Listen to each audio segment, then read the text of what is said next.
Farnew, l'agence d'information iranienne a rapporté le tenant d'un article publié par le quotidien arabe Al-Arabi Al-Jadid concernant une étude menée par le Centre de recherche sur la sécurité nationale israélienne qui a estimé qu'il existe de sérieux indices prouvant l'échec du prince héritier saoudien Mohammed bin Salman à gérer les affaires intérieures et son incapacité à faire face aux menaces extérieures.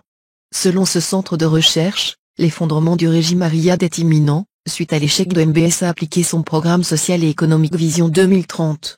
En effet, l'incapacité de MBS à contenir les effets de la colère au sein de la famille royale à cause de ses récents agissements, sans parler du risque pressenti qu'une désobéissance civile se déclenche en signe de protestation contre la détérioration des conditions économiques dans le royaume, rendent cet effondrement plus qu'imminent. Ce sont Emo Yadlin, directeur du centre, ancien chef du renseignement militaire et de la sécurité, et Yoel Josansky, directeur du Centre des études du Golfe, qui ont réalisé cette recherche, et ils évoquent dans leur rapport les menaces qui pèsent sur la stabilité du régime à Riyad. Ils expliquent que le prince héritier a effacé plusieurs échecs. Au niveau national, cet échec s'est traduit par son incapacité à affronter l'expansion iranienne, à résoudre la guerre au Yémen, qui menace la profondeur saoudienne. Le centre rappelle comment la guerre sur le Yémen est devenue un lourd fardeau pour le trésor public saoudien, soulignant que l'Arabie saoudite occupe la 4e place mondiale en termes de dépenses militaires, sans toutefois parvenir en 3 ans de guerre contre le Yémen à empêcher les attaques de Houthis. Et sa totale inefficacité quant à sa campagne contre le Qatar, et qui a eu pour effet de remettre en question le statut régional du royaume dans la région. D'autre part, l'étude a conclu que la campagne contre le Qatar a porté atteinte de manière significative au prestige régional de l'Arabie saoudite, en plus de sa réputation de puissance régionale après avoir prouvé son incapacité à soumettre un petit pays comme le Qatar. Au vu de la situation, que nous qualifierons d'assez grave, l'étude a présenté des scénarios plutôt sombres concernant l'avenir du régime de Riyad, suggérant que l'effondrement du régime pourrait être provoqué par un coup d'État silencieux, que pourrait éventuellement mener une aile de la famille royale. Un coup d'État militaire qui pourrait mettre fin à la domination de la famille, ou une protestation populaire majeure qui paralyserait le gouvernement de Riyad, le rendant incapable de contrôler le territoire saoudien. Les deux auteurs de cette étude n'ont pas omis de souligner que l'une des conséquences les plus graves de l'effondrement du régime de Riyad est qu'il soit remplacé par un régime hostile à Israël, de sorte que les systèmes d'armes avancées dont dispose Riyad seront dirigés contre lui. En effet, selon l'étude, l'effondrement du régime de Riyad peut être accompagné d'une fuite d'armes sophistiquées vers des partis hostiles.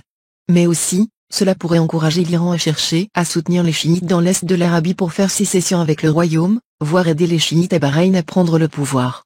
Les deux directeurs ont averti que, même si le noyau du régime de Riyad survit, il se verra contraint de recourir aux mouvements islamistes sunnites de diverses directions pour faire face aux défis iraniens. Ce qui risque de renforcer leur statut et leur ouvrir l'accès aux armes sophistiquées saoudiennes.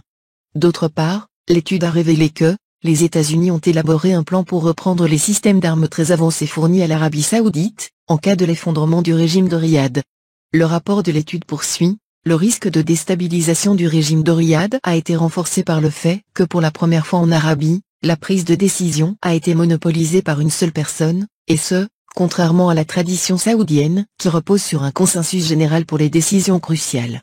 Et d'ajouter, tout ce qui intéresse MBS c'est de renforcer son statut interne, d'où il prend des décisions qui nuisent à l'unité de la famille royale. Or, l'une des plus importantes garanties de la stabilité du régime en Arabie saoudite reposait sur le fait que le citoyen saoudien jouissait d'un bon niveau de vie.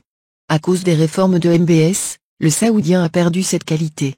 L'étude a remarqué que les chances de réussite des réformes adoptées par MBS sont très faibles, car elles s'imposent depuis le sommet vers le bas, en plus de l'absence de transparence de la part de Ben Salman. Il y a en Arabie une colère populaire contre la corruption de Ben Salman, surtout après son achat d'un yacht pour 1,3 milliard de dollars en plus d'une œuvre d'art. Elle a expliqué que il existe des indices que la campagne anticorruption de MBS est pour but de masquer les affaires de corruption dans lesquelles il était impliqué et aussi pour renforcer sa position interne. En conclusion, cette étude a précisé que les risques sérieux qui pèsent sur la sécurité nationale d'Israël et sur les intérêts de l'Occident, suite à l'échec de MBS, imposent au gouvernement de Tel Aviv et occidentaux d'agir d'urgence pour empêcher l'effondrement du régime de Riyad. Selon l'étude, Tel Aviv et les capitales occidentales devraient fournir des conseils à Ben Salman sur les moyens de conduire des réformes économiques et sociales. Que le régime absolutiste de Riyad soit sur le point de choir n'est point une surprise car il vacillait déjà, son imminente chute ne demeure qu'une question de temps. Ce qui est à craindre, par contre, c'est l'ingérence d'Israël dans les affaires internes d'un autre pays et qui voit sa sécurité nationale liée voire tributaire de celle du royaume d'Arabie. Ceci n'augure rien de bon pour le peuple saoudien tout comme pour tous les peuples de la région et a fortiori ceux du reste du monde. Pour qu'un pouvoir perdure, il se doit de bâtir ses bases sur la justice sociale, le vivre ensemble, la tolérance, la sécurité et le bien-être pour tout le peuple, le respect de l'autre, et bien d'autres vertus qui font cruellement défaut à beaucoup de dirigeants des pays arabo-musulmans et d'autres. Nous devons penser et œuvrer pour un gouvernement ayant ces vertus comme base et surtout y croire, profondément car il est à notre portée.